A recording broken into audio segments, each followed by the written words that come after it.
നമസ്കാരം. ഐ+ന്റെ മറ്റൊരു ക്ലാസ്സിലേക്ക് സ്വാഗതം.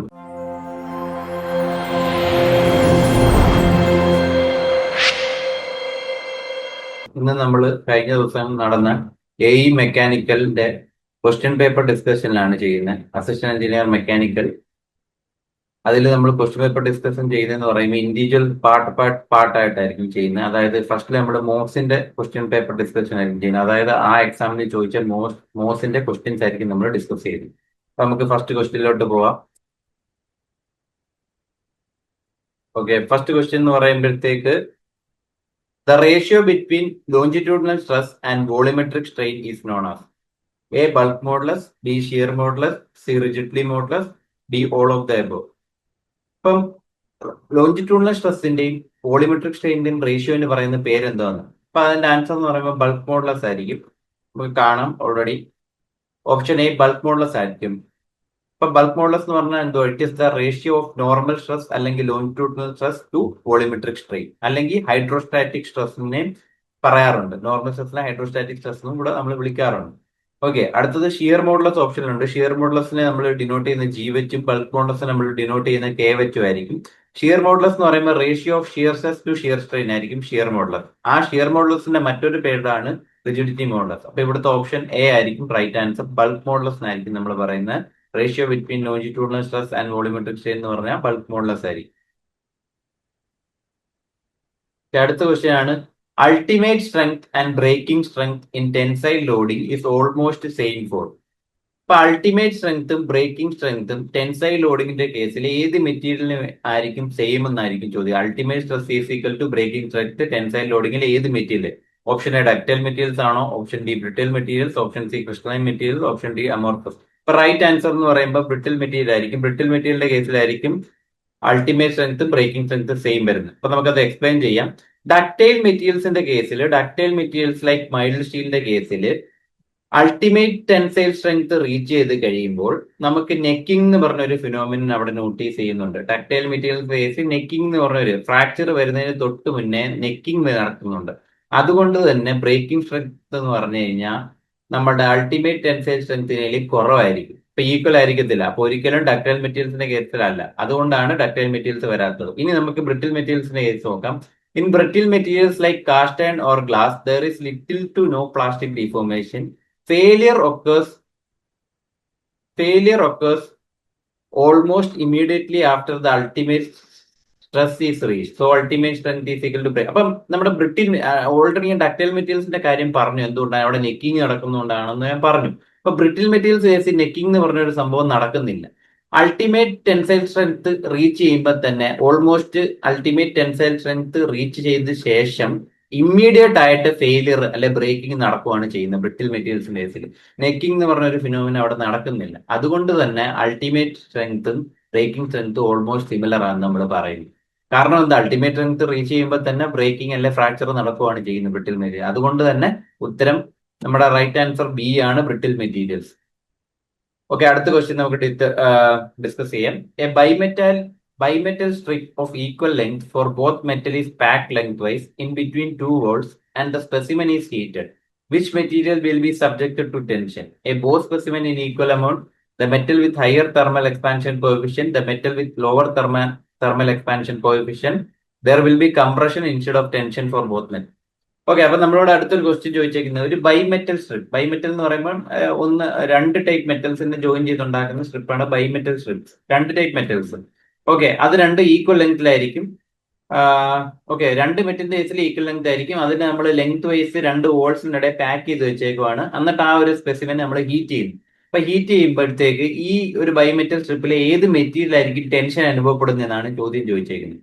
അപ്പൊ അതിൽ ആദ്യത്തെ ഓപ്ഷൻ പറഞ്ഞേക്ക് രണ്ട് സ്പെസിമെനും, അതായത് രണ്ട് സ്പെസിമെൻ നമ്മൾ ബയോമെറ്റാലിക് സ്ട്രിപ്പിന്റെ ഈക്വൽ ലെങ്തിലെ രണ്ട് സ്പെസിമെൻ വെച്ചിട്ടുണ്ട്. ആ രണ്ട് സ്പെസിമെനെയും ഈക്വൽ എമൗണ്ടിലായിരിക്കും ടെൻഷൻ അനുഭവപ്പെടുന്നതാണ് ഫസ്റ്റ് ഓപ്ഷൻ പറയുന്നത്. രണ്ടാമത് നോക്കി the metal with higher thermal expansion coefficient. രണ്ടാമത്തെ ചോദ്യം ഏതാണോ ഹയർ തെർമൽ എക്സ്പാൻഷൻ ഉള്ള മെറ്റൽ അതിനായിരിക്കും കൂടുതൽ ടെൻഷൻ അനുഭവപ്പെടുന്നതെന്ന്. മൂന്നാമത്തെ പറഞ്ഞേക്കുന്നത് the metal with lower thermal expansion coefficient. അതായത് കുറഞ്ഞ തെർമൽ എക്സ്പാൻഷൻ കോഎഫിഷ്യന്റ് ഉള്ള മെറ്റൽ ആയിരിക്കും ടെൻഷൻ അനുഭവപ്പെടുന്നത് എന്നാണ് പറയുന്നത്. മൂന്നാമത്തെന്ന് പറയുന്നത് ടെൻഷൻ നടക്കുന്നില്ല, കംപ്രഷൻ ആയിരിക്കും നടക്കുന്നതെന്ന്. രണ്ട് മെറ്റലിലും ടെൻഷന് വരെ കംപ്രഷൻ നടക്കുന്നതെന്നാണ് ഓപ്ഷനിൽ പറഞ്ഞേക്കുന്നത്. ഓക്കെ, അപ്പം ഇതിന്റെ റൈറ്റ് ആൻസർ എന്ന് പറയുമ്പോഴത്തേക്ക് ഓപ്ഷൻ സി ആണ്, the metal with lower thermal expansion coefficient. നമുക്ക് എക്സ്പ്ലനേഷനിലോട്ട് പോവാം. അപ്പം ഇതിനകത്ത് എക്സ്പ്ലനേഷൻ എന്ന് പറയുമ്പോഴത്തേക്ക് നമ്മളൊരു ബൈമെറ്റാലിക് സ്ട്രിപ്പിനെ ഹീറ്റ് ചെയ്യുമ്പോഴത്തേക്ക് ആ ഒരു metal higher coefficient of thermal expansion ഉള്ള മെറ്റൽ ഇലോങ്ങേറ്റ് ചെയ്യും. കുറച്ചുകൂടി ഇലോങ്ങേഷൻ നടക്കും അവിടെ. Higher coefficient of thermal expansion ഉള്ള മെറ്റൽ ഇലോങ്ങേറ്റ് ചെയ്യുകയും ചെയ്യും, അത് കംപ്രഷനിലോട്ട് പോവുകയും ചെയ്യും. ഓക്കെ, അപ്പൊ ആ ഒരു ലെങ്ത് ഓവറോൾ കീപ്പ് ചെയ്യാൻ വേണ്ടി ഈ ഒരു മെറ്റൽ എന്ത് ചെയ്യും, മറ്റേ മെറ്റലിനെ പുള്ളി ചെയ്യും. അതായത് lower coefficient of thermal expansion ഉള്ള മെറ്റലിനെ പുള്ളി ചെയ്യും. അപ്പോൾ നോർമലി അവിടെ നടക്കുന്ന എന്തോ ടെൻഷൻ നടക്കും. അതുകൊണ്ടാണ് ഞാൻ പറഞ്ഞത് the metal having lower thermal coefficient ആയിരിക്കും ഇവിടെ പോകുന്നത്, ടെൻഷൻ അനുഭവപ്പെടുന്നത്. ഓക്കെ, ഇതാണ് എക്സ്പ്ലനേഷൻ. നമുക്ക് അടുത്ത ക്വസ്റ്റ്യനിലോട്ട് പോവാം. അടുത്ത ക്വസ്റ്റ്യൻ ആണ്, if a simply supported beam of uniform cross section is centrally loaded in downward direction according to the theory of simple bending which portion will be subjected to compression. Okay, ഒരു simply supported beam ഉണ്ട്, അതിന്റെ cross section എന്ന് പറയുമ്പോൾ uniform ആയിരിക്കും, അതിന്റെ central ആയിരിക്കും downward ഡയറക്ഷനിൽ load act ചെയ്യുന്നത്. അപ്പം തിയറി ഓഫ് സിമ്പിൾ ബെൻഡിങ് പ്രകാരം ഏത് പോർഷൻ ആയിരിക്കും കംപ്രഷൻ സബ്ജക്ട് ചെയ്യുന്നത്, കംപ്രഷൻ ഏത് പോർഷനിലായിരിക്കും ആ ഒരു ബീമിന്റെ നടക്കുന്നതെന്നാണ് ക്വസ്റ്റ്യൻ ചോദിച്ചിരിക്കുന്നത്. അപ്പൊ ഓപ്ഷൻ എ എന്ന് പറഞ്ഞാൽ portion above neutral axis, option B portion below neutral axis, C neutral ആക്സിസിൽ തന്നെ, ഡി നൺ ഓഫ് ദീസ്. അപ്പം ഇതിന്റെ റൈറ്റ് ആൻസർ എന്ന് പറയുമ്പോൾ ന്യൂട്രൽ ആക്സിസിന്റെ മേളിലോട്ടുള്ള പോർഷനിലായിരിക്കും നമുക്ക് എപ്പോഴും കംപ്രഷൻ നടക്കുന്നത്. അപ്പൊ അതിന്റെ എക്സ്പ്ലനേഷൻ ഞാൻ പറയാം. ഓക്കെ, എക്സ്പ്ലനേഷൻ എന്ന് പറയുമ്പോഴത്തേക്ക് when a simply supported beam is loaded downward at the centre it bends such as the upper fibres above the neutral axis are shortened. അവിടെ ആയിരിക്കും കംപ്രഷൻ നടക്കുന്നുണ്ടോ. അപ്പൊ ബെൻഡിങ് സെൻട്രലിൽ ലോഡ് ആക്ട് ചെയ്യുമ്പോഴത്തേക്ക് ആ ഒരു സിംപ്ലി സപ്പോർട്ടഡ് ബീമിന്റെ കേസിൽ ബെൻഡിങ് നടക്കുന്നതിന് പല അപ്പർ ഫൈബേഴ്സ്, ന്യൂട്രൽ ആക്സിസിന്റെ മേളിലോട്ടുള്ള പോർഷന് പറയുന്ന പേരാണ് അപ്പർ ഫൈബേഴ്സ്. അപ്പൊ ഈ അപ്പർ ഫൈബേഴ്സ് ഷോർട്ടൺ ചെയ്യുകയും ചെയ്യും. ഷോർട്ടൺ ചെയ്യുന്ന റീജിയൻ ആണ് കംപ്രസ് ആവുന്നത്, അല്ലെ കംപ്രഷൻ നടക്കുന്ന എവിടെയാണ്. അതുകൊണ്ടാണ് the portion above neutral axis compression വരുന്നത്. അതേപോലെ തന്നെ നമുക്ക് അടുത്ത് നോക്കാം ലോവർ ഫൈബേഴ്സ്. ആ ന്യൂട്രൽ ആക്സിസിന്റെ താഴോട്ടുള്ള പോർഷന് പറയുന്ന പേരാണ് ലോവർ ഫൈബേഴ്സ്. ആ ലോവർ ഫൈബേഴ്സ് സ്ട്രെച്ച് ചെയ്യുകയാണ് ചെയ്യുന്നത്. സ്ട്രെച്ചിങ് എന്ന് പറഞ്ഞാൽ ടെൻഷൻ. ഓക്കെ, ഷോർട്ടൺ ചെയ്യുമ്പോൾ കംപ്രഷനും സ്ട്രെച്ച് ചെയ്യുന്നത് ടെൻഷനും ആണെന്ന് നിങ്ങൾ ഓർത്തിരിക്കണം. അതുപോലെ ന്യൂട്രൽ ആക്സിസിൽ പ്രത്യേകമായിട്ട് ലോഞ്ചിറ്റ്യൂഡിനൽ സ്ട്രെസ്സോ കാര്യങ്ങളോ ഒന്നും എക്സ്പീരിയൻസ് ചെയ്യുന്നില്ല. ഓക്കെ, അപ്പൊ നമുക്ക് ഇതിലെ ആൻസർ, നമുക്ക് ക്വസ്റ്റ്യനിൽ ചോദിച്ചത് അപ്പർ പോർഷൻ, ന്യൂട്രൽ ആക്സിസിന്റെ മേലോട്ടുള്ള പോർഷൻ എന്ത് സംഭവിക്കുന്ന കംപ്രഷൻ. ഈ ക്വസ്റ്റ്യൻ തിരിച്ചായിരുന്നു, ലോവർ പോർഷൻ എന്ത് നടക്കും അല്ലെങ്കിൽ ബിലോ ദ ന്യൂട്രൽ ആക്സിസ് എന്ത് നടക്കുവാണെങ്കിൽ നമ്മുടെ ഉത്തരം മാറിയേനെ, നേരെ തിരിഞ്ഞേനെ, അത് ടെൻഷൻ ആയേനെ. ഓക്കെ, നമ്മുടെ ഇതിന്റെ റൈറ്റ് ആൻസർ അപ്പം എ ആണ്, question A, option A, portion above neutral axis. അടുത്ത ക്വസ്റ്റ്യൻ ആണ്, A ടോർഷണലി equivalent shaft will have dash. A torsionally equivalent shaft will have same angle of twist, same rigidity modulus, same torsional shear stress, all of the above. അപ്പൊ ഈ ഒരു ക്വസ്റ്റ്യനിൽ all of the above answer വരാം, same angle of ട്വിസ്റ്റും വരാം. പക്ഷെ ഇവിടെ നമുക്ക് മെറ്റീരിയലിനെ കുറിച്ചൊന്നും പറഞ്ഞിട്ടില്ല. ഈ ടോർഷണൽ ഇക്വലന്റ് ഷാഫ്റ്റും ഒറിജിനൽ ഷാഫ്റ്റിനെ മെറ്റീരിയലിനെ കുറിച്ച് ഒന്നും എക്സ്പ്ലെയിൻ ചെയ്തിട്ടില്ല. അതുകൊണ്ട് നമുക്ക് ഇതിൽ ഓപ്ഷൻ എ ആയിരിക്കും സ്യൂട്ടബിൾ. അതിന്റെ റീസൺ ഞാൻ പറയാം. ഓപ്ഷൻ എ ആയിരിക്കും പി എസ് സിയുടെ ആൻസർ കീയിലെ ഓപ്ഷൻ എ ആണ്, സെയിം ആംഗിൾ ഓഫ് ട്വിസ്റ്റ്. പക്ഷെ നമുക്ക് all of the above choose ചെയ്യാം. അതിന്റെ കണ്ടീഷൻ ഞാൻ പറയാം, നമുക്ക് എക്സ്പ്ലനേഷൻ പോകുമ്പോൾ മനസ്സിലാവും കേട്ടോ. Option A same angle of twist ആണ് ആൻസർ. ഇപ്പൊ ഒരു ടോർഷണൽ ഇക്വലന്റ് ഷാഫ്റ്റ് എന്ന് പറഞ്ഞു കഴിഞ്ഞാൽ നമ്മുടെ ഒറിജിനൽ ഷാഫ്റ്റിന്റെ സെയിം ടോർഷണൽ ബിഹേവിയർ കാണിക്കുന്ന ഷാഫ്റ്റിനെയാണ് ടോർഷണൽ ഈക്വലന്റ് ഷാഫ്റ്റ് നമ്മൾ പറയുന്നത്. അതായത് ഒറിജിനൽ ഷാഫ്റ്റിനെ സെയിം ടോർഷണൽ ബിഹേവിയർ കാണിക്കുന്ന ഷാഫ്റ്റിനെ ആയിരിക്കും നമ്മൾ ടോർഷണൽ ഈക്വലന്റ് ഷാഫ്റ്റ് എന്ന് പറയുന്നത്. അപ്പൊ ഇതിന് ആംഗിൾ ഓഫ് ട്വിസ്റ്റ് എപ്പോഴും സെയിം ആയിരിക്കും. അപ്ലൈ ടോർക്കിന്റെ അകത്ത് ആംഗിൾ ഓഫ് ട്വിസ്റ്റ് എന്ന് പറഞ്ഞാൽ എപ്പോഴും സെയിം ആയിരിക്കും. ബട്ട് ഇൻ കേസ് രണ്ടിന്റെയും മെറ്റീരിയൽ സെയിം ആണെങ്കിൽ, ഒറിജിനൽ ഷാഫ്റ്റിന്റെ ആയാലും ടോർഷണൽ ഷാഫ്റ്റിന്റെ ആയാലും മെറ്റീരിയൽ സെയിം ആണെങ്കിൽ നമുക്ക് ആ ഷാഫ്റ്റിന്റെ റിജിഡിറ്റി മോഡുലസും സെയിം ആണെന്ന് പറയാൻ പറ്റും. The rigidity modulus is A material property. അപ്പൊ ആ ഒരു മെറ്റീരിയൽ സെയിം ആണെങ്കിൽ റിജിഡിറ്റി മോഡുലസും സെയിം. പക്ഷേ ഈ ഒരു ക്വസ്റ്റിന് നമുക്ക് മെറ്റീരിയലിന്റെ കാര്യങ്ങളൊന്നും എക്സ്പ്ലെയിൻ ചെയ്യാത്തതുകൊണ്ട് നമ്മൾ ഓപ്ഷൻ എ സെലക്ട് ചെയ്യുന്ന സെയിം ആംഗിൾ ഓഫ് ട്വിസ്റ്റ് ആയിട്ട് കണക്ക് കൂട്ടുന്നത്. ഓക്കെ, അതുപോലെ തന്നെ ടോർഷണൽ ഷിയർ സ്ട്രെസ്സും ആ ഒരു മെറ്റീരിയൽ സെയിം ആണെങ്കിൽ ടോർഷണൽ ഷിയർ സ്ട്രെസ്സും സെയിം ആയിരിക്കും. അപ്പം നമുക്ക് torsional equivalent shaft will have will have എന്തോന്ന് വെച്ചാൽ സെയിം ആംഗിൾ ഓഫ് ട്വിസ്റ്റ് ആണ് ഈ ഓപ്ഷനിൽ വരുന്നത്. ഓപ്ഷൻ എ ആണ് റൈറ്റ് ആൻസർ. പക്ഷെ ഇവിടെ torsional equivalent shaft of same material ചോദിക്കുകയാണെങ്കിൽ നമുക്ക് ഓൾ ഓഫ് ദ ആയിരുന്നു റൈറ്റ് ആൻസർ ആയിരുന്നു. ഓക്കെ, ഇത് മനസ്സിലായി നോക്കിയപ്പോൾ പി എസ് സിയുടെ ആൻസർ ഓപ്ഷൻ എ ആയിരുന്നു. കാരണം ഇവിടെ മെറ്റീരിയലിനെ കുറിച്ചൊന്നും എക്സ്പ്ലെയിൻ ചെയ്യുന്നില്ല, അതിന്റെ ഡീറ്റെയിൽസ് നമുക്ക് വരുന്നില്ല. അതുകൊണ്ട് തന്നെ ഓപ്ഷൻ എ ആയിരിക്കും റൈറ്റ് ആൻസർ. അടുത്ത ഒരു ഇക്വേഷൻ ഡയറക്ട് സബ്സ്റ്റിറ്റ്യൂഷൻ ഇക്വേഷൻ ആണ്. Maximum bending moment of a simply supported beam of uniform cross section and a span L with a central point load W is given by the formula. അതായത് ഒരു maximum bending മൊമെന്റിന് equation ചോദിച്ചിട്ടുണ്ട്. Maximum bending moment of a simply supported ബീമിന്റെ കേസിൽ cross section uniform ആയിരിക്കും and length span length എന്ന് പറയുമ്പോൾ L ആയിരിക്കും, സെൻട്രലിലായിരിക്കും ലോഡ് ആക്ട് ചെയ്യുന്ന ഡബ്ല്യു. ഇത് ഡയറക്റ്റ് നമുക്ക് പഠിക്കാനുണ്ട്. ഈ ഒരു ഇക്വേഷൻ സഹിതം ക്വസ്റ്റ്യൻ നമുക്ക് ഡയറക്റ്റ്ലി ബെൻഡിങ്ങിനകത്തെ കേസിൽ നമുക്ക് പഠിക്കാനുള്ളതാണ്. ഡയറക്റ്റ് ഇക്വേഷൻ ആണ്. അതിന്റെ ആൻസർ എന്ന് പറയുമ്പോൾ WL/4 ആണ്. ഓപ്ഷൻ സി ആണ് റൈറ്റ് ആൻസർ. ഓക്കെ, അപ്പൊ ഇതിൽ നമുക്ക് നോക്കാം. സെൻട്രലിലാണ് ലോഡ് ആക്ട് ചെയ്യുന്നത്, ഡബ്ല്യു മിഡ് സ്പാനിലാണ് ആക്ട് ചെയ്യുന്നത്. അപ്പം റിയാക്ഷൻ രണ്ടിടത്തും റിയാക്ഷൻ ഈ സപ്പോർട്ടിൽ എന്തോ എന്ന് പറയുമ്പോൾ W/2 ആയിരിക്കും. അപ്പൊ മാക്സിമം ബെൻഡിങ് Mmax എന്ന് പറയുമ്പോൾ WL/4 ആയിരിക്കും. ഓക്കെ, അപ്പം ഓപ്ഷൻ സി ആണ് റൈറ്റ് ആൻസർ. ഇത് വലുതായിട്ട് ഞാൻ സ്ട്രെസ് ചെയ്യാത്തതെന്ന് പറയുമ്പോൾ ഇത് നിങ്ങൾക്ക് സിമ്പിൾ ആയിട്ട് പഠിക്കാനുള്ളതാണ്. നമുക്ക് ഫോർമുല ഡയറക്റ്റ് പഠിക്കാനുണ്ട്. മോസ്റ്റ്ലി നമ്മൾ പഠിക്കുമ്പോൾ പഠിക്കുന്നത്, അതുകൊണ്ടാണ് ഓവറായിട്ട് പറയാത്തത്. നമുക്ക് അടുത്ത ക്വസ്റ്റിലോട്ട് പോകാം. അടുത്തത് the point of contraflexure of a beam means. അതായത് പോയിന്റ് ഓഫ് കോൺട്രാഫ്ലക്ചർ ഒരു ബീമിന്റെ കേസിൽ പോയിന്റ് ഓഫ് കോൺട്രാഫ്ലക്ചർ എന്ന് പറഞ്ഞാൽ എന്തുവാണെന്നാണ്. 4 ഓപ്ഷൻ നമുക്ക് തന്നിട്ടുണ്ട്. അതിൽ നമ്മൾ സെലക്ട് ചെയ്യണം. The point at which bending moment changes sign. Okay, bending moment sign change ചെയ്യുന്നതിനെ നമ്മൾ പോയിന്റ് ഓഫ് കോൺട്രാഫ്ലക്ചർ എന്ന് പറയുന്നത് ശരിയാണോ ഇല്ലയോ? അത് റൈറ്റ് ആണ്. 1 കറക്റ്റ് ആണ്. The point at which shear force change, അല്ല ഇത് തെറ്റാണ്. ഷിയർ ഫോഴ്സ് സൈൻ ചേഞ്ച് ചെയ്യുന്നതിന് നമ്മൾ പോയിന്റ് ഓഫ് കോൺട്രാഫ്ലക്ചർ എന്നല്ല പറയും. This is also known as point of inflection. Point of കോൺട്രാഫ്ലക്ചറിനെ നമുക്ക് പോയിന്റ് ഓഫ് ഇൻഫ്ലക്ഷൻ എന്ന് വിളിക്കാവോ? റൈറ്റ് ആണ്. 1ഉം 3ഉം കറക്റ്റ് ആണ്. The point of zero shear force, അല്ല point of zero shear force എന്ന് പറഞ്ഞാൽ അല്ല, ഒരിക്കലും പോയിന്റ് ഓഫ് കോൺട്രാഫ്ലക്ചർ അല്ല. അപ്പൊ 1ഉം 3ഉം ആണ് റൈറ്റ് ആൻസർ. അപ്പൊ ഓപ്ഷൻ ബി ആണ് റൈറ്റ്. 1 and 3 are true. ഇങ്ങനെയാണ് നമുക്ക് ചോദ്യം വന്നേക്കുന്നത്. ഓക്കെ, 1ഉം 3ഉം കറക്റ്റ് ആണ് പറഞ്ഞേക്കുന്നത്. നമുക്ക് ഇത് കാണാം. കണ്ടോ, the point at which bending moment changes signs correct ആണ്. അതിനെ കോൺട്രാഫ്ലക്ചറിന്റെ ഡെഫിനിഷൻ ആയിട്ട് കണക്ക് കൂട്ടാറുണ്ട്. The point at which shear force changes sign, അല്ല അത് റോങ് ആണ്. ഷിയർ ഫോഴ്സിന്റെ സൈന് ഇതുമായിട്ട് അൺറിലേറ്റഡ് ആണ്. വലിയ ചേഞ്ച് നമ്മൾ അതുമായിട്ട് ഒരു ബന്ധവുമില്ല. ബെൻഡിങ് മൊമെന്റിന്റെ സൈൻ ചേഞ്ച് ആവുന്നതാകുമ്പോൾ പിന്നെ എങ്ങനെയാണ് അത് ഷിയർ ഫോഴ്സിന്റെ സൈൻ ചേഞ്ചുമായിട്ട് ബന്ധം വരുന്നത്? അടുത്തതാണ് this is also known as point of inflection ആണ്. കോൺട്രാഫ്ലക്ചർ നമ്മൾ പോയിന്റ് ഓഫ് ഇൻഫ്ലക്ഷൻ എന്നും പറയാറുണ്ട്. അത് റൈറ്റ് ആണ്. Point of zero shear force എന്ന് പറഞ്ഞു കഴിഞ്ഞാൽ മാക്സിമം ബെൻഡിങ് മൊമെന്റിന്റെ ലൊക്കേഷൻ ആണ്. അപ്പൊ അതെന്തായാലും കോൺട്രാഫ്ലക്ചർ അല്ല. അപ്പൊ അതും തെറ്റാണ്. അതുകൊണ്ട് നമ്മുടെ 1ഉം 3ഉം ആണ് റൈറ്റ് ആൻസർ. അപ്പൊ 1 and 3 ആർ ട്രൂ എന്ന് പറയുന്ന ഓപ്ഷൻ ആയിരുന്നു കറക്റ്റ്. ഓപ്ഷൻ നമ്പർ ബി ആണ് കറക്റ്റ്. അടുത്ത നമുക്കൊരു പ്രോബ്ലം ആണ്. ഇത് സിമ്പിൾ പ്രോബ്ലം ആണ്. ഡയറക്റ്റ് ഇക്വേഷൻ ബെൻഡിങ്ങിന്റെ ഇക്വേഷൻ സബ്സ്റ്റിറ്റ്യൂട്ട് ചെയ്താൽ മതി. Rectangular beam of 12 centimetre wide and 10 centimeter deep is subjected to bending.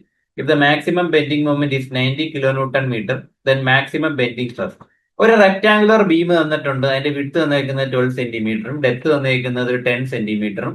അത് ബെൻഡിങ്ങിന് സബ്ജക്ട് ചെയ്യുന്നുണ്ടെന്നാണ് പറയുന്നത്. ബെൻഡിങ്ങിൽ പോകുന്നുണ്ടെന്നാണ് പറയുന്നത്. അതിന്റെ മാക്സിമം ബെൻഡിങ് മൊമെന്റ് നമുക്ക് തന്നിട്ടുണ്ട് 90 കിലോന്യൂട്ടൺ മീറ്റർ ആണ് മാക്സിമം ബെൻഡിങ് മൊമെന്റ് തന്നേക്കുന്നത്. നമുക്ക് മാക്സിമം ബെൻഡിങ് സ്ട്രെസ് സിഗ്മയാണ് ഇവിടെ കണ്ടുപിടിക്കേണ്ടത്. അപ്പൊ നമുക്ക് ഡയറക്റ്റ് ഇതിന്റെ ആൻസർ എന്ന് പറയുമ്പോൾ എ ആയിരിക്കും. 450 MN/m². നമ്മളിപ്പം നമുക്കിത് സോൾവ് ചെയ്ത് പോവാം. ആദ്യം തന്നെ നമ്മൾ bending stress formula sigma is equal to M/Y/I ആണ് യൂസ് ചെയ്യുന്നത്. അപ്പം ബെൻഡിങ് സ്ട്രെസ് ഫോർമുല കണ്ടുപിടിക്കുന്നത് സിഗ്മ. ബെൻഡിങ് സ്ട്രെസ് കണ്ടുപിടിക്കാൻ വേണ്ടി സിഗ്മ ഉണ്ട്. സിഗ്മ എന്ന് പറഞ്ഞാൽ ബെൻഡിങ് സ്ട്രെസ് ആണ്. ബെൻഡിങ് സ്ട്രെസ് കണ്ടുപിടിക്കാൻ വേണ്ടി സിഗ്മ ഉണ്ട്. Sigma is equal to M/Y/I. M എന്ന് പറയുമ്പോൾ ബെൻഡിങ് മൊമെന്റ് ആണ്. Y എന്ന് പറയുമ്പോഴത്തേക്ക് ന്യൂട്രൽ ആക്സിസിൽ നിന്നുള്ള ഡിസ്റ്റൻസ്, അത് D/2 ഇട്ട് നമുക്ക് കണ്ടുപിടിക്കാം. I എന്ന് പറയുമ്പോഴത്തേക്ക് സെക്കൻഡ് മൊമെന്റ് ഓഫ് ഏരിയ അല്ലെ മൊമെന്റ് ഓഫ് ഇനേർഷ്യ എന്ന് പറയും. അപ്പൊ ഈ വാല്യൂസ് എല്ലാം നമുക്ക് ഓൾറെഡി തന്നിട്ടുണ്ട്. ഇനി നമുക്ക് Y കണ്ടുപിടിക്കണം. അതിന് വേണ്ടിയാണ് നമുക്ക് ഡെപ്ത് തന്നേക്കുന്നത്. ഡെപ്തിനെ 2 കൊണ്ട് ഡിവൈഡ് ചെയ്ത് നമുക്ക് Y കണ്ടുപിടിക്കാം. ന്യൂട്രൽ ആക്സിസിൽ നിന്നുള്ള ഡിസ്റ്റൻസ് കണ്ടുപിടിക്കാം. വിഡ്ത്ത് തന്നിട്ടുണ്ട്. ഇതൊക്കെ എന്തിനു വേണ്ടിയാണെന്ന് പറയാം. നമുക്ക് അടുത്ത സ്റ്റെപ്പിലോട്ട് പോകാം. ഇതിനെല്ലാം നമ്മൾ ഇനി സ്റ്റാൻഡേർഡ് ആയിട്ടുള്ള യൂണിറ്റിലോട്ട് കൺവേർട്ട് ചെയ്യണം. അതായത് മീറ്റർ. നമുക്ക് 12 സെന്റിമീറ്റർ ആയിരുന്നു വിഡ്ത്ത് തന്നിരിക്കുന്നത്. അപ്പൊ അതിനെ മീറ്ററിലോട്ട് കൺവേർട്ട് ചെയ്യുമ്പോൾ 0.12 മീറ്റർ ആവും. ഡെപ്ത് D എന്ന് പറയുമ്പോഴത്തേക്ക് 10 സെന്റിമീറ്റർ ആയിരുന്നു. അതിനെ മീറ്ററിലോട്ട് കൺവേർട്ട് ചെയ്യുമ്പോഴത്തേക്ക് 0.10 മീറ്റർ ആകും. ഓക്കെ, അടുത്തെന്ന് പറയുമ്പോൾ മൊമെന്റ് ഓഫ് ഇനേർഷ്യ നമുക്ക് കണ്ടുപിടിക്കണം ന്യൂട്രൽ ആക്സിസിന്. അപ്പൊ റെക്ടാംഗുലർ ബീം പറയുന്നതുകൊണ്ട് I എന്ന് പറയുമ്പോൾ റെക്ടാംഗുലർ ബീമിന്റെ കേസിൽ ഐയുടെ ഫോർമുല നമുക്ക് അറിയാം.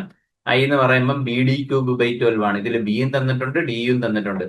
അപ്പൊ ബി നമുക്ക് ഡയറക്റ്റ് സബ്സ്റ്റിറ്റ്യൂഷൻ ചെയ്ത് കഴിയുമ്പോൾ നമുക്ക് ഐയുടെ ഒരു വാല്യൂ കിട്ടും. 1 × 10⁻⁻⁵ m/4.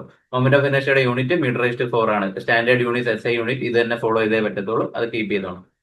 അപ്പം BD³/12 ചെയ്യുമ്പോൾ ഇത് നമ്മൾ ഡയറക്റ്റ് സബ്സ്റ്റിറ്റ്യൂട്ട് ആണ്. ചെയ്ത് കഴിയുമ്പോൾ നമുക്ക് ഈ ഒരു വാല്യൂ കിട്ടും. അടുത്തത് ഡിസ്റ്റൻസ് ടു Y കണ്ടുപിടിക്കുന്നത്. Y എന്ന് പറയുമ്പോൾ ന്യൂട്രൽ ആക്സിസ് എന്നുള്ള ഡിസ്റ്റൻസ് D/2. നമ്മുടെ ഡെപ്ത് തന്നിട്ടുണ്ട്. ആ ഡെപ്തിനെ 2 കൊണ്ട് ഡിവൈഡ് ചെയ്താൽ 0.05 കിട്ടും.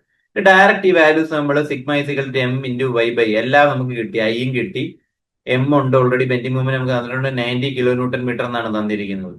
ഓക്കെ, വൈ നമുക്കിപ്പോ കണ്ടുപിടിച്ചു. അപ്പോൾ അതിന് ഡയറക്റ്റ് സബ്സ്റ്റിറ്റ്യൂട്ട് ചെയ്താൽ മതി. 90 കിലോ ന്യൂട്ടൺ ആണ്. ആ കിലോ ന്യൂട്ടൺ എന്ത് ചെയ്യണം, ന്യൂട്ടണിലോട്ട് മാറ്റണം. അപ്പൊ 90 ഇൻറ്റു 10⁻³ കിലോ ന്യൂട്ടൺ ന്യൂട്ടാക്കാൻ 10⁻³ കൊണ്ട് ഇൻറ്റു ചെയ്താൽ മതി. ഓക്കെ, അത് കിട്ടും. നമ്മുടെ വൈയുടെ വാല്യൂ നമ്മൾ കണ്ടുപിടിച്ചത് 0.05 ഉണ്ട്. പിന്നെ ഐയുടെ വാല്യൂ, മൊമെന്റ് ഓഫ് ഇനേഴ്ഷ്യയുടെ വാല്യൂ നമ്മൾ കണ്ടുപിടിച്ചു. ഇതെല്ലാം കൂടെ ചെയ്യുമ്പോൾ നമുക്ക് 4.5 into 10⁻8 newton per metre square. പക്ഷെ നമ്മുടെ ഓപ്ഷനിൽ അങ്ങനെ ഒരു ഓപ്ഷൻ ഇല്ല, കണ്ടോ.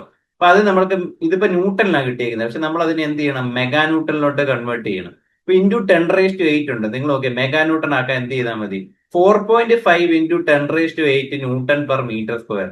ഈ 4.5ന്റെ കൂടെ ഇതിൽ നിന്ന് 2 10 നമ്മൾ ഇങ്ങോട്ട് എടുക്കുകയാണ്. അപ്പൊ എത്ര, 450 ഇൻറ്റു 10⁻6 ആക്കാം നമുക്ക് ഇതിന്, അല്ലെ.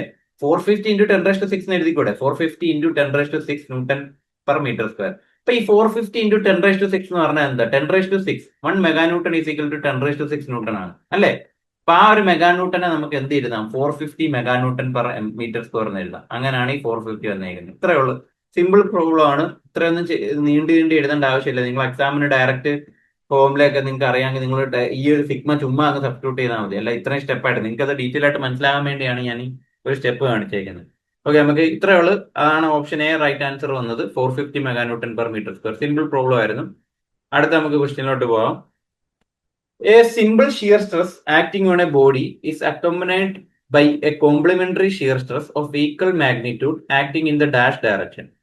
Same direction, axial direction, perpendicular direction, longitudinal direction. ഒരു സിമ്പിൾ ഷിയർ സ്ട്രെസ് ഒരു ബോഡിയിൽ ആക്ട് ചെയ്യുന്നുണ്ടെങ്കിൽ അതിന്റെ കൂടെ അക്കമ്പനി ചെയ്യുന്ന കോംപ്ലിമെന്ററി ഷിയർ സ്ട്രെസ് സെയിം മാഗ്നിറ്റ്യൂഡിൽ ആക്ട് ചെയ്യുന്ന കോംപ്ലിമെന്ററി ഷിയർ സ്ട്രെസ് ഏത് ഡയറക്ഷനിലായിരിക്കും ആക്ട് ചെയ്യുന്നതെന്നാണ് ചോദ്യം. ഒന്ന് പറഞ്ഞേക്കുന്നത് സെയിം ഡയറക്ഷൻ, രണ്ടാമത് ആക്സിയൽ ഡയറക്ഷനിലായിരിക്കും, മൂന്നാമത് പറഞ്ഞേക്കുന്നത് പെർപെൻഡിക്കുലർ ഡയറക്ഷനും, 4 പറഞ്ഞേക്കുന്നത് ലോഞ്ചിറ്റ്യൂഡിനും. ഇതിന്റെ right answer option C perpendicular direction ആണ്. അതിന്റെ നമ്മൾ തിയറി ഒക്കെ പഠിച്ചിട്ടുണ്ട്. Okay, from the theory of complementary shear stress. Complementary shear stress theory പറയുന്നത് എന്തോ, ഒരു പ്ലെയിനിൽ ഒരു ഷിയർ സ്ട്രെസ് ടോ ആക്ട് ചെയ്യുന്നുണ്ടെങ്കിൽ അതേ എമൗണ്ട് മാഗ്നിറ്റ്യൂഡിലുള്ള ഒരു ഈക്വൽ ഷിയർ സ്ട്രെസ് ആ പ്ലെയിനിന്റെ പെർപെൻഡിക്കുലർ ഡയറക്ഷനിൽ ഇക്വിലിബ്രിയം മെയിൻറ്റെയിൻ ചെയ്യാൻ വേണ്ടി ആക്ട് ചെയ്യുന്നുണ്ടെന്നാണ് പറയുന്നത്. അപ്പൊ നമ്മളോട് ചോദിച്ചേക്കുന്ന ഈക്വൽ ഷിയർ സ്ട്രെസ് ഏത് ഡയറക്ഷനിൽ ആക്ട് ചെയ്യുന്നതാണ്, അതാണ് പെർപെൻഡിക്കുലർ പ്ലെയിനിൽ ആക്ട് ചെയ്യുന്നത്. അപ്പൊ പെർപെൻഡിക്കുലർ ഡയറക്ഷൻ, അതുകൊണ്ടാണ് വന്ന ഓപ്ഷൻ നമ്മുടെ ഓപ്ഷൻ സി ആയിരുന്നു റൈറ്റ് ആൻസർ, പെർപെൻഡിക്കുലർ ഡയറക്ഷൻ. അടുത്ത ചോദ്യമാണ്, work done on a material in simple tension up to fracture is known as. Okay, work done on a material in simple tension up to fracture. Fracture വരെയുള്ള ഒരു material simple ടെൻഷന്റെ കേസിലുള്ള work done എന്ന് പറയുന്ന പേര് എന്തെന്നാണ് ചോദിക്കുന്നത്. Work done on a material in simple tension up to fracture. A option A proof resilience, B modulus of resilience, C modulus of toughness, D all of the above. Right answer option C modulus of toughness. Modulus of toughness എന്ന് പറയുന്നതാണ് work done on a material in simple tension up to fracture point.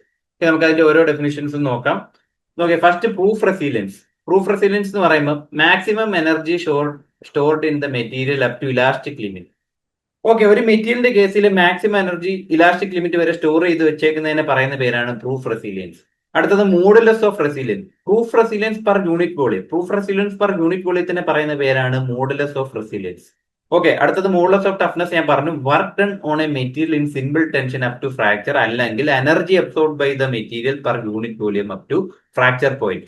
Energy absorb by the material ഇങ്ങനെ വന്നാലും അത് modulus of toughness തന്നെയാണ്. അതായത് ഒരു material energy absorb ചെയ്ത് unit volume per unit വോളിയത്തിൽ ഫ്രാക്ചർ വരെയുള്ള. അപ്പൊ അപ് ടു ഫ്രാക്ചർ കണ്ടാൽ നിങ്ങൾ ഓർത്തോണം അത് മോഡുലസ് ഓഫ് ടഫ്നെസ് ആയിരിക്കും. Okay, up to maximum energy stored up to elastic limit എന്ന് പറഞ്ഞാൽ പ്രൂഫ് റെസിലിയൻസ്.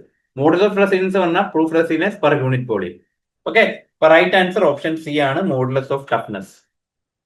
അടുത്തത് നമുക്ക് maximum principal stress theory is applicable to. Maximum principal stress theory ഏത് മെറ്റീരിയൽസിനാണ് applicable? A brittle materials, B ductile materials, C both, D impact loading കേസിൽ.